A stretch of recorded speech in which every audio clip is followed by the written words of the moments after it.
ರುಚಿ ರುಚಿ ಸಾಂಬಾರ್ ಹಿಂದೆ ಕೆಮಿಕಲ್ ದಂಧೆ ಎಗ್ಗಿಲ್ಲದೆ ನಡೀತಾ ಇದೆ.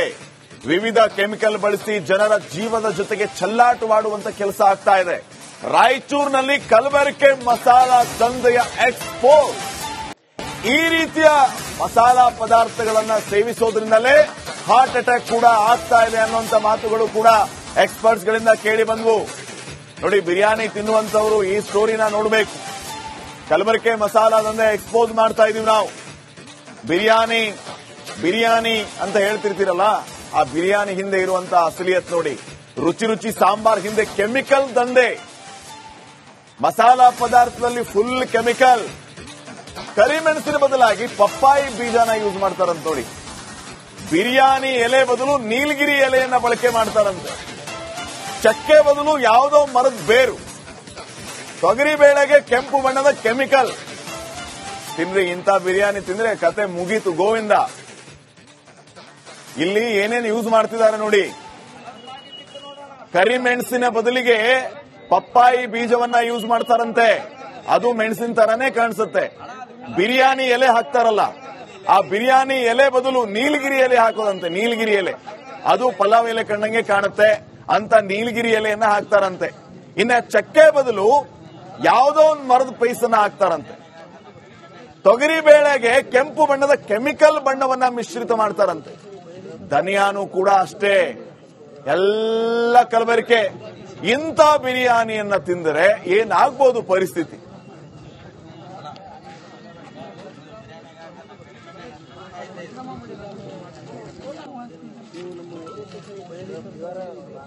ನೋಡಿ, ಅಲ್ಲಿ ದಾಳಿಯನ್ನ ಮಾಡಿದಂತ ಟೈಮ್ನಲ್ಲಿ ಈ ರೀತಿಯ ಎಲ್ಲಾ ವಿಚಾರಗಳು ಕೂಡ ಆಚೆ ಬಂದಿದೆ.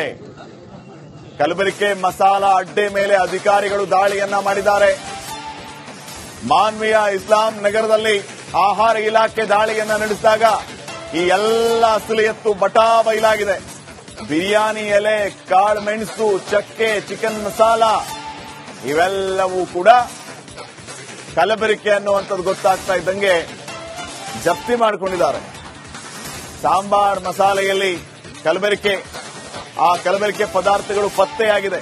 ದಾಳಿಯ ವೇಳೆ ಒಟ್ಟು 846 ಕೆಜಿ ವಿವಿಧ ನಕಲಿ ಮಸಾಲೆ ಜಪ್ತಿಯಾಗಿವೆ.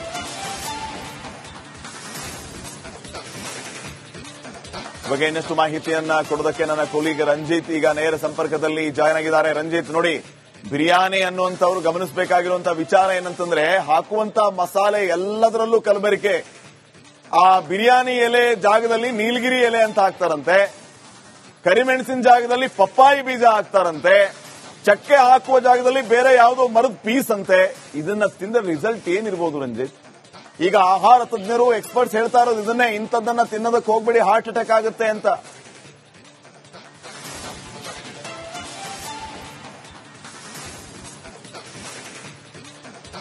ಖಂಡಿತವಾಗ್ಲೂ ಕೂಡ ಶ್ರೀಪಾದ್ ಪಾಟೀಲ್, ನೋಡಿ, ಕೇವಲ ಇದು ರಾಯಚೂರಿನ ಮಾನ್ವಿಯ ಇಸ್ಲಾಂ ನಗರದ ಇದೊಂದು ಘಟನೆಗೆ ಮಾತ್ರ ಸೀಮಿತವಾಗಿದ್ದಲ್ಲ. ಇದು ರಾಜ್ಯದ ಎಲ್ಲಾ ಕಡೆಗಳಲ್ಲೂ ಕೂಡ, ಅಥವಾ ಹೊರ ರಾಜ್ಯಗಳಿಂದ ಬರುವಂತ ಸಾಂಬಾರು ಪದಾರ್ಥಗಳು, ಹೊರ ರಾಜ್ಯಗಳಿಂದ ಬರುವಂತ ಆಹಾರ ಪದಾರ್ಥಗಳಲ್ಲೂ ಕೂಡ ಈ ರೀತಿಯ ಕಲಬೆರಕೆಯ ಬಗ್ಗೆ ರಿಪಬ್ಲಿಕ್ ಕನ್ನಡ ನಿರಂತರವಾಗಿ ವರದಿಯನ್ನ ಪ್ರಸಾರ ಮಾಡ್ತಾನೆ ಇದೆ. ನೋಡಿ, ನಾವು ನಾಲಿಗೆಯನ್ನ ಚಪ್ಪರಿಸಿಕೊಂಡು ತಿನ್ನುವಂತ ಆಹಾರ ಪದಾರ್ಥಗಳ ಗುಣಮಟ್ಟದ ಬಗ್ಗೆ ನಾವು ಎಲ್ಲೂ ಕೂಡ ಯೋಚನೆ ಮಾಡೋದಿಲ್ಲ, ಅಥವಾ ನಾವು ತಿನ್ನುವಂತ ಆಹಾರಕ್ಕೆ ಏನ್ ಹಾಕಿದ್ದಾರೆ, ಏನ್ ಬಿಟ್ಟಿದ್ದಾರೆ ಅನ್ನೋದ್ರ ಬಗ್ಗೆ ನಾವು ಆಲೋಚನೆ ಮಾಡೋದಕ್ಕೆ ಹೋಗೋದಿಲ್ಲ.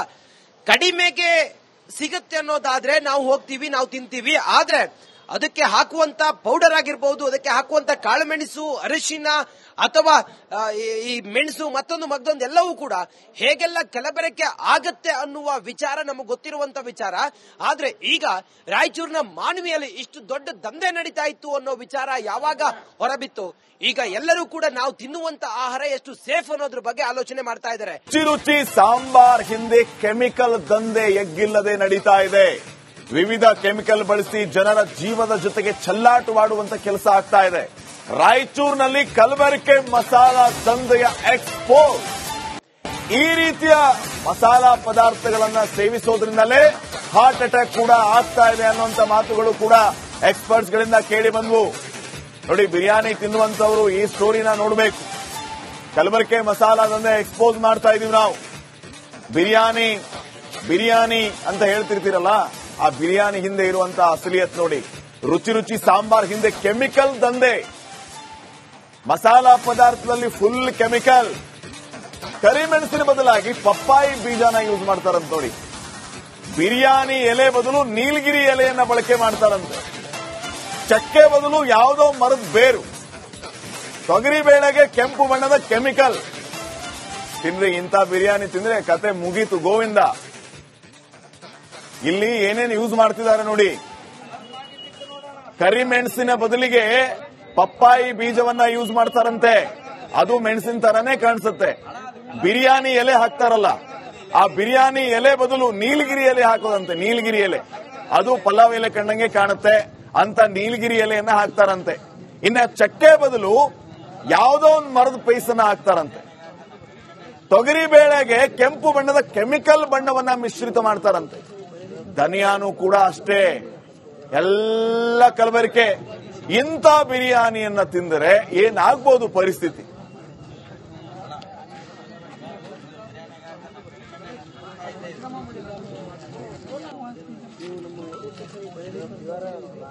ನೋಡಿ, ಅಲ್ಲಿ ದಾಳಿಯನ್ನ ಮಾಡಿದಂತ ಟೈಮ್ನಲ್ಲಿ ಈ ರೀತಿಯ ಎಲ್ಲಾ ವಿಚಾರಗಳು ಕೂಡ ಆಚೆ ಬಂದಿದೆ. ಕಲಬೆರಕೆ ಮಸಾಲಾ ಅಡ್ಡೆ ಮೇಲೆ ಅಧಿಕಾರಿಗಳು ದಾಳಿಯನ್ನ ಮಾಡಿದ್ದಾರೆ. ಮಾನ್ವಿಯ ಇಸ್ಲಾಂ ನಗರದಲ್ಲಿ ಆಹಾರ ಇಲಾಖೆ ದಾಳಿಯನ್ನ ನಡೆಸಿದಾಗ ಈ ಎಲ್ಲ ಅಸಲಿ ಎತ್ತು ಬಟಾ ಬಯಲಾಗಿದೆ.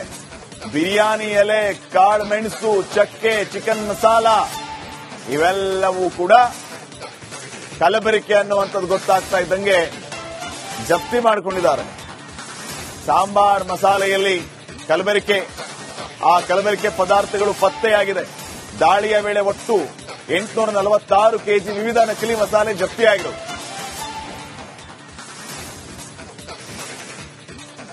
ಬಗ್ಗೆ ಇನ್ನಷ್ಟು ಮಾಹಿತಿಯನ್ನ ಕೊಡೋದಕ್ಕೆ ನನ್ನ ಕೊಲೀಗ್ ರಂಜಿತ್ ಈಗ ನೇರ ಸಂಪರ್ಕದಲ್ಲಿ ಜಾಯ್ನ್ ಆಗಿದ್ದಾರೆ. ರಂಜಿತ್, ನೋಡಿ, ಬಿರಿಯಾನಿ ಅನ್ನುವಂಥವ್ರು ಗಮನಿಸಬೇಕಾಗಿರುವಂತಹ ವಿಚಾರ ಏನಂತಂದ್ರೆ, ಹಾಕುವಂತ ಮಸಾಲೆ ಎಲ್ಲದರಲ್ಲೂ ಕಲಬೆರಕೆ.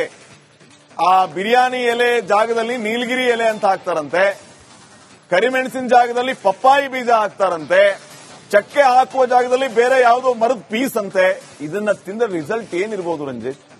ಈಗ ಆಹಾರ ತಜ್ಞರು, ಎಕ್ಸ್ಪರ್ಟ್ಸ್ ಹೇಳ್ತಾ ಇರೋದು ಇದನ್ನೇ, ಇಂಥದ್ದನ್ನ ತಿನ್ನೋದಕ್ಕೆ ಹೋಗ್ಬೇಡಿ, ಹಾರ್ಟ್ ಅಟ್ಯಾಕ್ ಆಗುತ್ತೆ ಅಂತ.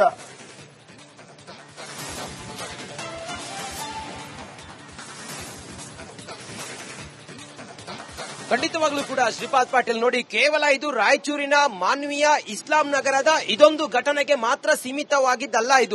ಇದು ರಾಜ್ಯದ ಎಲ್ಲಾ ಕಡೆಗಳಲ್ಲೂ ಕೂಡ, ಅಥವಾ ಹೊರ ರಾಜ್ಯಗಳಿಂದ ಬರುವಂತಹ ಸಾಂಬಾರು ಪದಾರ್ಥಗಳು, ಹೊರ ರಾಜ್ಯಗಳಿಂದ ಬರುವಂತಹ ಆಹಾರ ಪದಾರ್ಥಗಳಲ್ಲೂ ಕೂಡ ಈ ರೀತಿಯ ಕಲಬೆರಕೆಯ ಬಗ್ಗೆ ರಿಪಬ್ಲಿಕ್ ಕನ್ನಡ ನಿರಂತರವಾಗಿ ವರದಿಯನ್ನು ಪ್ರಸಾರ ಮಾಡ್ತಾನೆ ಇದೆ. ನೋಡಿ, ನಾವು ನಾಲಿಗೆಯನ್ನ ಚಪ್ಪರಿಸಿಕೊಂಡು ತಿನ್ನುವಂತ ಆಹಾರ ಪದಾರ್ಥಗಳ ಗುಣಮಟ್ಟದ ಬಗ್ಗೆ ನಾವು ಎಲ್ಲೂ ಕೂಡ ಯೋಚನೆ ಮಾಡೋದಿಲ್ಲ, ಅಥವಾ ನಾವು ತಿನ್ನುವಂತ ಆಹಾರಕ್ಕೆ ಏನ್ ಹಾಕಿದ್ದಾರೆ, ಏನ್ ಬಿಟ್ಟಿದ್ದಾರೆ ಅನ್ನೋದ್ರ ಬಗ್ಗೆ ನಾವು ಆಲೋಚನೆ ಮಾಡೋದಕ್ಕೆ ಹೋಗೋದಿಲ್ಲ. ಕಡಿಮೆಗೆ ಸಿಗುತ್ತೆ ಅನ್ನೋದಾದ್ರೆ ನಾವು ಹೋಗ್ತೀವಿ, ನಾವು ತಿಂತೀವಿ. ಆದ್ರೆ ಅದಕ್ಕೆ ಹಾಕುವಂತ ಪೌಡರ್ ಆಗಿರಬಹುದು, ಅದಕ್ಕೆ ಹಾಕುವಂತ ಕಾಳುಮೆಣಸು, ಅರಿಶಿನ ಅಥವಾ ಈ ಮೆಣಸು, ಮತ್ತೊಂದು ಎಲ್ಲವೂ ಕೂಡ ಹೇಗೆಲ್ಲ ಕಲಬೆರಕೆ ಆಗತ್ತೆ ಅನ್ನುವ ವಿಚಾರ ನಮಗೆ ಗೊತ್ತಿರುವಂತ ವಿಚಾರ. ಆದ್ರೆ ಈಗ ರಾಯಚೂರಿನ ಮಾನ್ವಿಯಲ್ಲಿ ಇಷ್ಟು ದೊಡ್ಡ ದಂಧೆ ನಡೀತಾ ಇತ್ತು ಅನ್ನೋ ವಿಚಾರ ಯಾವಾಗ ಹೊರಬಿತ್ತು, ಈಗ ಎಲ್ಲರೂ ಕೂಡ ನಾವು ತಿನ್ನುವಂತ ಆಹಾರ ಎಷ್ಟು ಸೇಫ್ ಅನ್ನೋದ್ರ ಬಗ್ಗೆ ಆಲೋಚನೆ ಮಾಡ್ತಾ ಇದ್ದಾರೆ.